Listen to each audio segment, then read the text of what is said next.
Και τώρα, κυρίες και κύριοι, θα περάσουμε σε ένα άλλο θέμα, το οποίο πιστέψτε με έχει πάρα πολύ ενδιαφέρον, γιατί θα σταθούμε σε ένα πρόσωπο το οποίο για εκατομμύρια ανθρώπους στην Ινδία και σε δεκάδες άλλες χώρες είναι κάτι παραπάνω από ένας πνευματικός δάσκαλος.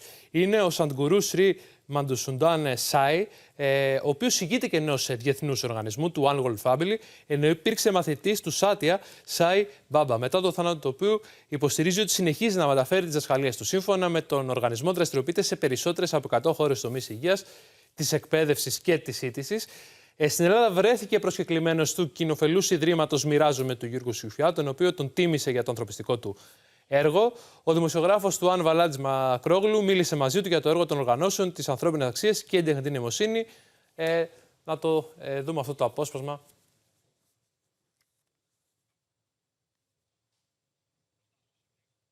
Αμέσως μετά λοιπόν το διάλειμμα εδώ θα δούμε αυτό το απόσπασμα.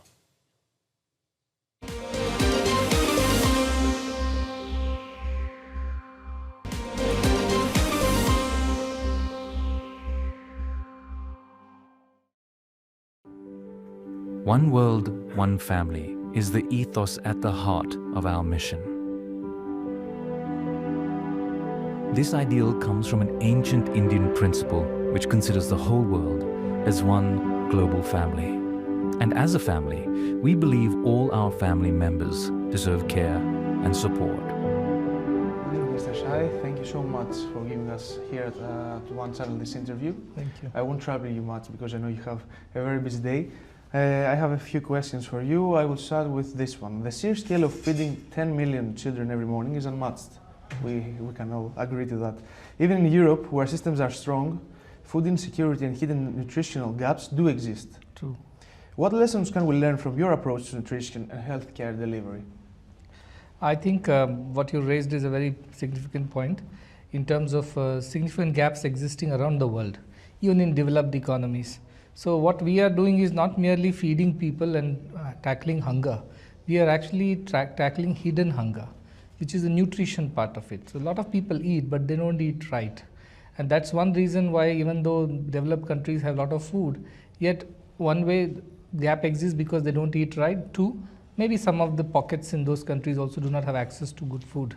So in India, we have tried to solve this problem by innovating, and we ensured that we have a ready-made mix made of millets, which is one kind of a grain, and rich in vitamins, minerals, and it is fortified with further micronutrition that is needed for the children. And that goes out to 10 million plus children every day in 150,000 locations. And that is now becoming a successful model. We're implementing it in Africa. We are implementing the same model in other parts of the world, including Southeast Asia. And hopefully we want to bring it to Latin America and other parts wherever there is a necessity, including in Europe. So I think that's a game changer, because once you have the nutrition right, your health care requirements come down. So you grow well, your able body is having good immunity, it is able to deal with diseases. Especially in growing children, it is a must. So I see it as a game changer, because one thing like nutrition can solve a lot of healthcare issues that will come later in life. And one problem that we have been very successfully solving for India and developing countries is anemia, which is a lack of hemoglobin in the blood, and that causes so many other developmental issues. So this has started setting that right. Sometimes governments are too late to intervene in these problems. For example, even in countries which are developing, the problem of anemia exists, and they come in too late to intervene. When the girl is already past the age of puberty, and when she is going to be a mother, that's when they recognize there is a lack of hemoglobin and anemia, and then they start intervening by giving various anemia is iron deficiency, so they start giving the foliate tablets and things like that. But then what happens is that it doesn't absorb, because it's too late in the day to do that. So I think nutrition is a very good idea if governments can look at nutrition as the first line of defense, starting from the young age of when they're infants, from babies all the way up to they become adolescents and finally adults. Nutrition will go a long way in solving a lot of healthcare challenges and reduce the overall healthcare burden in the societies. That's really interesting. My next question is, I came to know about your new initiative called Value Educate the World. Yes. Which sensitizes children about human values, and in the process reminds parents and teachers too. Yes. I heard that your local team in Greece is also adapting and developing the books from kindergarten to grade 12. Yes. in countries where education is already free, what difference does value-based education make in shaping character and resilience? Oh, I truly believe that the solution to all the problems in the world is right kind of education, not just free education, but right kind of education. In our country, even as it is believed in Greek culture, educating the mind without educating the heart is no education at all, said Aristotle. So the idea comes from there, that educating the mind is happening in all the schools around the world. Somewhere it is paid, somewhere it is public schooling which is free, somewhere charitable organizations are also reaching out to people and giving education for free. Scholarship programs are there, but most of them is directed towards providing them with the education of the head or the mind, which makes them intelligent people, capable people, skilled people. But are they people with compassion in their hearts? Are they people with value systems, ethics, morality, and the character to do the right thing in all situations? Are they capable of that is the question we have to ask. And I think most of the education systems around the world have failed in creating values-based, character-based individuals for the society. So our effort is that we do not want to compete, but we want to complement the education system which already exists in various countries in different formats, whether it's public, private or charitable.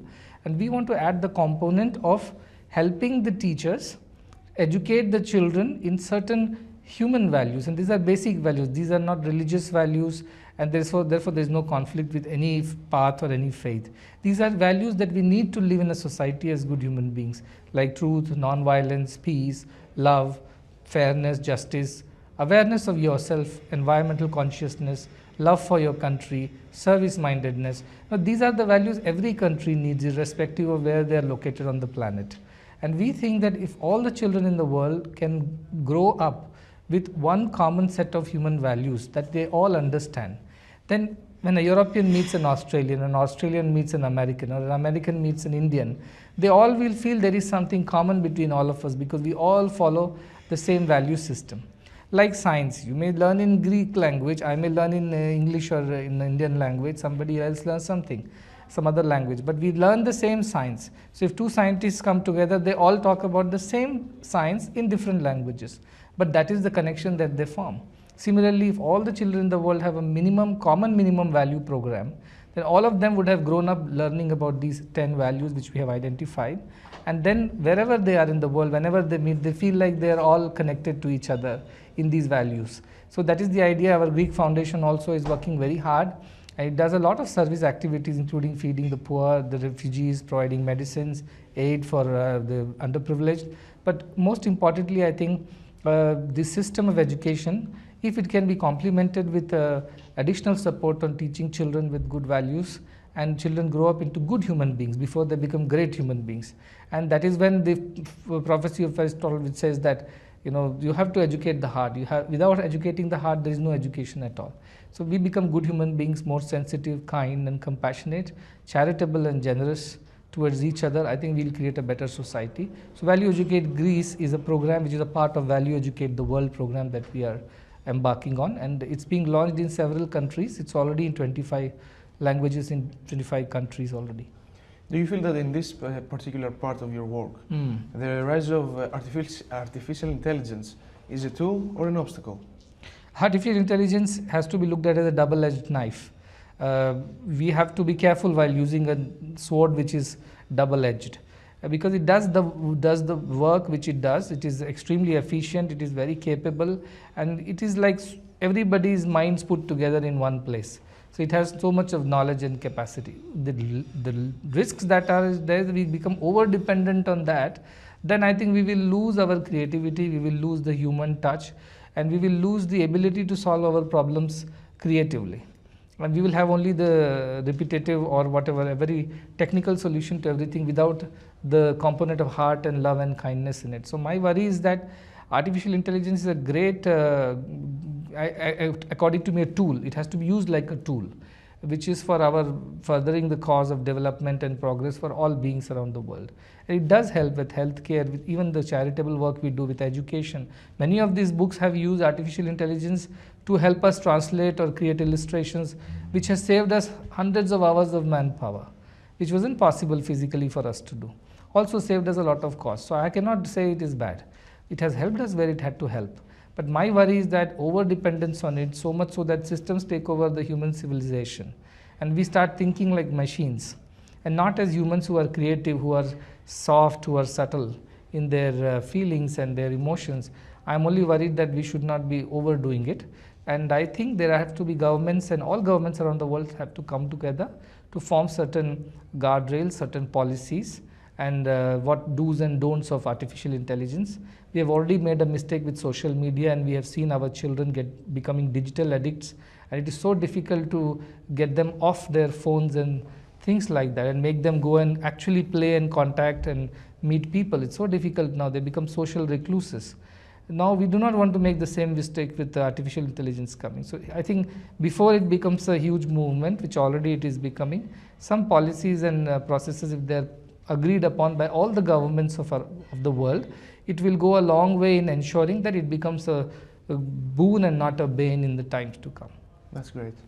So with mental youth on the rise, how can value-based education help address rising challenges of anxiety, loneliness, and loss of meaning amongst young people? As I said, youth is the most beautiful time of one's life, as they say, but unfortunately if it is not guided well, then it can lead to a lot of disaster, which is what is happening around the world. Now, what happened exactly, what we did wrong, that most of our youths are suffering with anxiety or mental stress, even self-harm.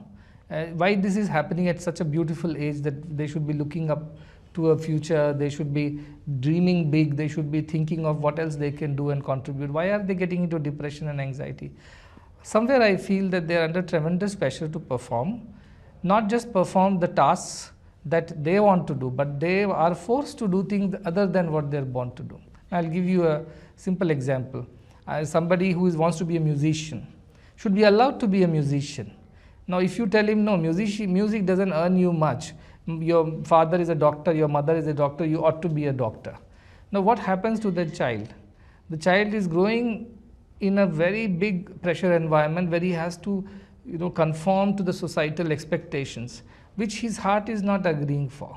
So we are losing a good musician and we'll get a very bad doctor, which is not good for the society at all. But around the world I have seen that the previous generations which lived in deprivation and lot of survival was a struggle.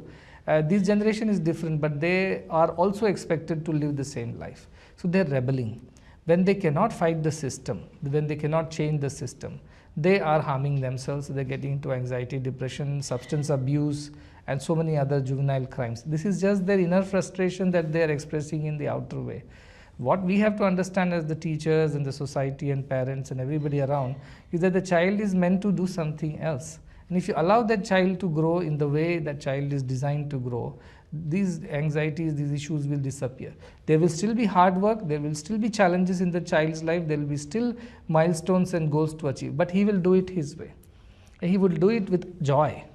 And that's exactly what I go around telling. In India, we have a concept called Swadharma, means your duty, what you're born to do. You're born to do music, you're born to do sports, you're born to do medicine, you're born to do science. There is something in it which is you, which is original you. And we don't allow our children to be themselves. We force them to do things other than what they love to do because we worry that they will not survive, they won't earn enough, they won't have a status in the society, and there'll be loss of face for the family and so many other things. Because of which every day we are pushing our youngsters into wrong things, and I think they have no way to express their frustration and disappointment than to take to these kind of wrong ways. And I think we all are responsible for it, and it has to be changed. That is why education has to change. The way we look at job or employment has to change. The way we look at success in life, which is only compared to money. The more money, the more success. But that is not the true equation of success. Success is being able to do what you're born to do joyfully, and you positively contribute to the society. And that is your fulfillment. I think if we provide that opportunity to our youngsters, most of these problems will disappear. Perfect. Beyond healthcare and education, how can service-oriented models contribute to sustainability and climate responsibility? Oh, absolutely. Health and education are basic necessities. Everybody should have access to it. I believe that they are not privileges but human rights, and that is how it should be looked at. But beyond that, why service is important for us to create sustainable societies? What is service actually? Service is when you are giving more than when you are taking. See, what is sustainability? When you take less resources and give back more, the society or whatever, the earth becomes sustainable, environment becomes sustainable because you are taking less and giving more. What is service? Service is also taking less and giving more. You only take as much as you need. You don't take more than that. And whatever else is left with you, if you have extra money, time, energy, skills, talent, you share it with others who do not have enough. Now that is the way it will be sustainable. If you want everything for yourself, which is a selfish way of living, yes, you have the power to do it, you have the capacity to do it, you have rightfully earned your money, nobody is doubting that. But should you be so self-centered that you want to use it only for your sake, even if you don't need it? It simply lies around, but you don't need it. Instead, if you could support somebody, that person also will come up in life. That person will share it with somebody else.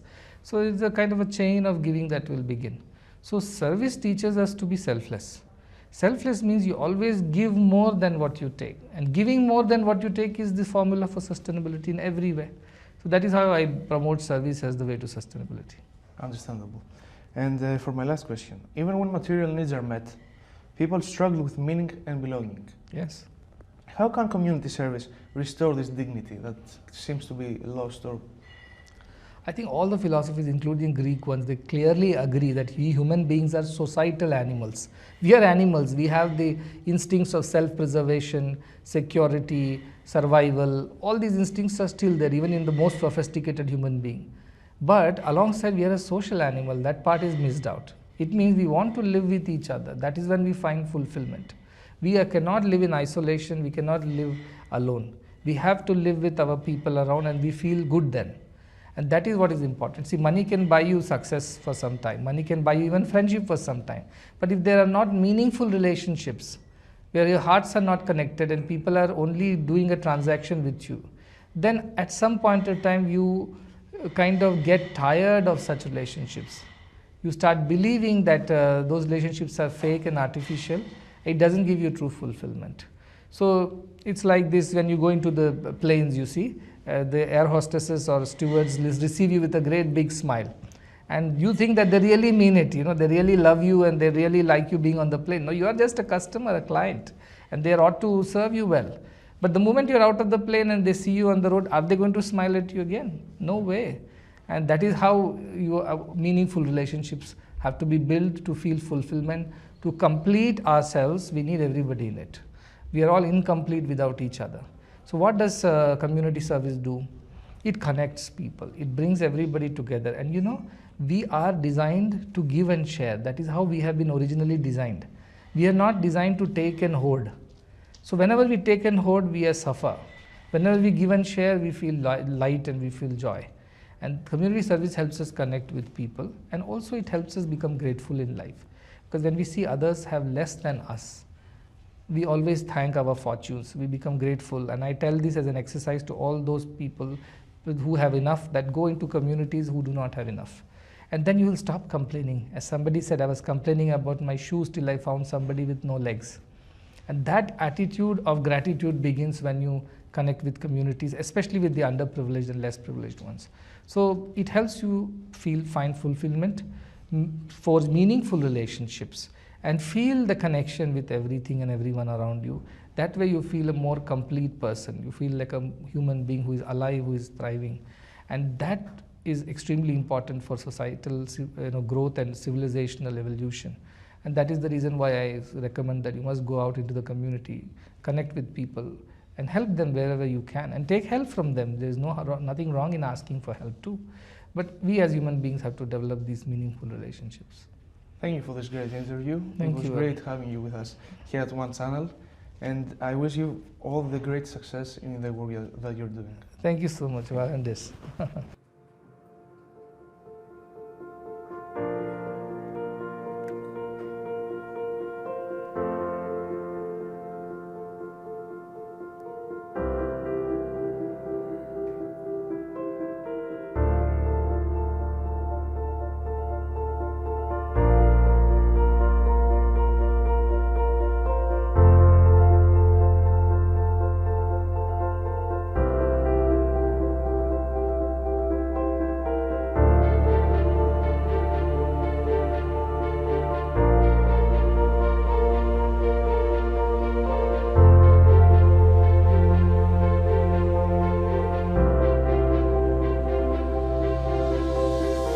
Συγχαρητήρια για τη διοργάνωση αυτής της εκδήλωσης. Μιλήσαμε και με τον κύριο Σάι προηγουμένως. Ουσιαστικά να ξεκινήσουμε από τα βασικά. Θέλω να μου εξηγήσετε λίγο τι είναι το Ίδρυμα Μοιράζουμε, καθώς και τη λειτουργία του, πώς σας ήρθε αυτή η έμπνευση να το δημιουργήσετε και πώς δραστηριοποιήσετε. Το Ίδρυμα Μοιράζομαι ξεκίνησε από τις αρχές και τις αξίες που ενέπνευσε ο πατέρας μου, ο Δημήτρης Σιούφας, ο οποίος αφιέρωσε τη ζωή του στην προσφορά, στον τόπο και στην πολιτεία. Και η λέξη μοιράζομαι σημαίνει αυτό το οποίο λέει η λέξη. Το να δώσουμε και στους άλλους ανθρώπους κάτι από αυτό που έχουμε. Πιστεύουμε ότι σε μια κοινωνία κανείς δεν περισσεύει. Και η ευτυχία και η ευημερία ενός ανθρώπου έχει να κάνει περισσότερο από αυτά που δίνει παρά αυτά που κατέχει. Αυτό λοιπόν είναι το κύριο μήνυμά μας και θέλουμε να εμπνεύσουμε και άλλους ανθρώπους να γευτούν αυτή την χαρά της φιλανθρωπίας. Μιας λέξης που έχει δανείσει ο ελληνικός πολιτισμός σε όλο τον κόσμο. Πολύ ωραία. Ο κύριος Σάι, που μιλήσαμε προηγουμένως, έχει ένα πολύ μεγάλο ίδρυμα στην Ινδία, εσείς τα ξέρετε πολύ καλύτερα από μένα, και το έργο του είναι πολύ ουσιαστικό και σημαντικό στους τομείς σύντησης, παιδείας και υγείας. Εσείς διοργανώσατε τη σημερινή εκδήλωση για να τιμήσετε τον κύριο Σάι και μαζί με αυτόν κάποιους Έλληνες που έχουν και εκείνοι μια πολύ σπουδαία κοινωνική προσφορά. Μίλησε μας λίγο για αυτή την εκδήλωση. Η ιδέα ήταν να φέρουμε στο τραπέζι ανθρώπους οι οποίοι έχουν διακριθεί στην κοινωνική προσφορά. Ο οργανισμός του Mr. Sai είναι ένας οργανισμός που έχει κάνει ένα έργο σε πολύ μεγάλη κλίμακα, παγκοσμίως, και θέλαμε αυτό να το συνδέσουμε με ανθρώπους που έχουν διακριθεί και στην Ελλάδα για το κοινωνικό τους έργο, για την κοινωνική τους προσφορά, ειδικά στον τομέα της υγείας, όπως είναι ο Γιάννης Ομπολέτης, ο πρόεδρος του Νασίου, με το τεράστιο έργο που έχει κάνει στον οργανισμό αυτό, και ο Μάνος ο Παπασάβας, ο οποίος έχει αφιερώσει και αυτός τη ζωή του 15 χρόνια στο Παιδών Αγία Σοφία και Αγλαία Κυριακού και τώρα ως πρόεδρος του Μαριάννα Βρεδινογιάννη Ελπίδα Αντικαρκινικού Νοσοκομείου. Θεωρούμε ότι έτσι αναδεικνύουμε αυτές τις αρχές και τις αξίες και να δει και όλος ο κόσμος τι μπορεί να κάνει κάποιος άνθρωπος και ένας οργανισμός που είναι αποφασισμένος να βοηθήσει. Γνωρίζουμε στατιστικά μιλώντας ότι στην Ασία και στην Ινδία που προέρχεται ο κύριος Σάι, το πρόβλημα της σύντησης είναι πάρα πολύ μεγάλο. Και αυτό κυρίως ευθύνεται στον πάρα πολύ μεγάλο πληθυσμό που υπάρχει στην περιοχή, στη χώρα εκείνη, καθώς και στις υποδομές. Πολλές φορές είναι ελλειπείς. Σε μια ευρωπαϊκή χώρα όπως είναι η Ελλάδα, που ο πληθυσμός είναι σαφώς πολύ μικρότερος και οι υποδομές, μπορούμε να πούμε, κατά βάση είναι καλύτερες. Τι έμπνευση σας δίνει αυτή η δουλειά και αυτό το αποτέλεσμα που γίνεται σε μια χώρα που έχει αυτά τα εμπόδια και πώς μπορεί να μεταφραστεί σε κάτι ακόμα καλύτερο για τη χώρα μας? Είναι πολύ σωστό αυτό που λέτε. Οι ευρωπαϊκές χώρες δεν αντιμετωπίζουν τόσο μεγάλο πρόβλημα όπως οι χώρες της Ασίας. Αλλά σκεφτείτε όμως, υπάρχουν σπίτια τα οποία δεν έχουν να βάλουν ένα πιάτο φαγητό στο τραπέζι τους. Και αυτό δεν είναι μόνο ζήτημα της πείνας, είναι και της αξιοπρέπειας. Υπάρχουν άνθρωποι που δυσκολεύονται να βγουν έξω και να ζητήσουν φαγητό. Διότι μπορεί κάποια στιγμή να είχαν, ξέρετε, μία επιφάνεια και σήμερα δυσκολεύονται. Και όταν λέω μία επιφάνεια δεν εννοώ κάτι πολύ μεγάλο. Είχαν μια δουλειά, είχαν μια οικογένεια και πλέον έχουν χάσει τη δουλειά τους. Ξέρετε ότι τα κόστη όλα έχουν αυξηθεί. Ο κόσμος δυσκολεύεται. Άρα νομίζω ότι το μοιράζομαι, αυτό ακριβώς απαντά, αυτό κάνει. Προσφέρει 10.000 μερίδες μηνιαίως μέσω των εθελοντικών δράσεων. Το μοιράζομαι είναι ένα κοινοφελές ίδρυμα με προεδρικό διάταγμα, δεν είναι μη κερδοσκοπική εταιρεία, εποπτεύεται από το Υπουργείο Οικονομικών και έχει τη χαρά να δίνει χαμόγελο στους ανθρώπους αυτούς που δυσκολεύονται. Και αυτό μπορεί να το δει κάποιος εάν έρθει. Και σας καλώ και εσάς να έρθετε στο Μοιράζομαι, το οποίο έχει ένα χώρο δικό του, μια κουζίνα, αντιδοτημένη κουζίνα, η οποία έρχεται κόσμος, μαγειρεύει εθελοντές, δίνουν το χρόνο τους, γιατί ξέρετε, ο χρόνος είναι το πιο δύσκολα διαπραγματεύσιμο πράγμα. Τι λένε οι περισσότεροι, δεν έχω χρόνο, δεν μπορώ. Αλλά είναι εύκολο να δώσουμε 1 ευρώ, αλλά 1 λεπτό δύσκολα το δίνουμε. Είμαστε πολύ, καμιά φορά είμαστε πολύ έτσι, φιδωλοί με τον χρόνο μας. Οπότε αυτό λοιπόν το κάλεσμα θέλουμε να κάνουμε σε όλους. Να γευτούν τη φιλανθρωπία, να γευτούν την αγάπη και την προσφορά. Και για να κλείσουμε, το μότο του κύριου Σάι, της όλης δουλειάς του κύριου Σάι, είναι το One World, One Family. Αυτό εσείς πώς το εσωτερικεύετε, πώς το μεταφράζετε στο Ίδρυμα Μοιράζομαι? Για μας ένας κόσμος, μια οικογένεια, είναι και αυτό που κάνουμε στην πράξη. Γιατί ξέρετε, τα λόγια είναι ωραία, αλλά αν δεν συνοδεύονται αντίστοιχα και με πράξεις, είναι και νέες εκφράσεις. Εμείς είμαστε εκεί, κάθε εβδομάδα και στηρίζουμε. Και στηρίζουμε την οικογένειά μας, όλους τους ανθρώπους που έχουν ανάγκη. Αυτός είναι ο στόχος μας και η αγάπη μας. Και θέλουμε να εμπνεύσουμε και τους νέους να γευτούνε και να δούνε πόσο χαρά θα τους δώσει να έρθουν να βοηθήσουν. Και έχουμε δει πολλά παιδιά, νεαρά παιδιά που έρχονται, αφιερώνουν τον χρόνο τους και λένε, ξέρεις, ένιωσα καλύτερα. Ένιωσα ότι κάτι έκανα, ότι κάπως βοήθησα κι εγώ. Και πραγματικά αυτή είναι η σπίθα που μας δίνει πολύ μεγάλη χαρά και ικανοποίηση. Διότι, όπως είπε και ο Mr. Sai, η νεολαία είναι το μέλλον της ανθρωπότητος και με σωστή εκπαίδευση μπορούμε να κάνουμε πολλά πράγματα. Τέλεια, κύριε Σιούδα. Σας ευχαριστούμε πολύ για τη συνέντευξη εδώ στο One. Εγώ ευχαριστώ πολύ. Και εύχομαι κάθε επιτυχία και συνέχεια του έργου σας. Και σε εσάς ό,τι καλύτερο και ευχαριστούμε πολύ. Our vision is clear. A society where life's value is measured not in wealth, but in compassionate service to those in need. And this vision only becomes a reality with the contribution and generous support of our global family.